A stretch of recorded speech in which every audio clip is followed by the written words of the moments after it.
On constate qu'en France, il y a plus de 12 millions de personnes qui mangent des produits sans gluten régulièrement. Alors est-ce que c'est un effet de mode ou est-ce que c'est vraiment utile ?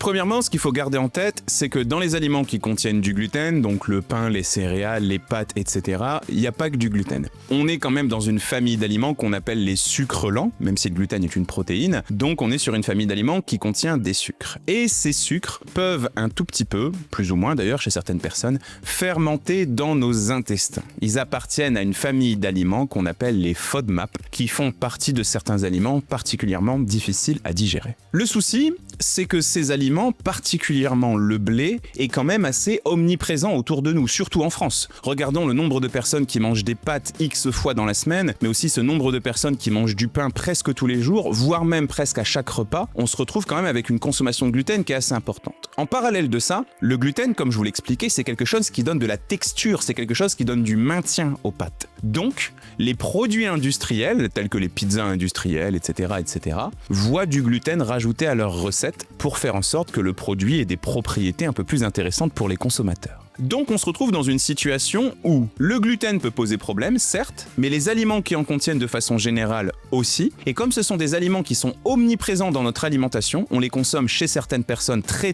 souvent, et on peut avoir des petits désordres digestifs. Donc sans forcément que le problème vienne uniquement du gluten, les produits qui en contiennent, notamment toutes ces farines de blé, etc. dont je vous parlais, peuvent, si elles sont consommées trop souvent, créer des désordres au niveau intestinal, mais en plus de ça, ça reste quand même des sucres, déséquilibrer un petit peu votre alimentation.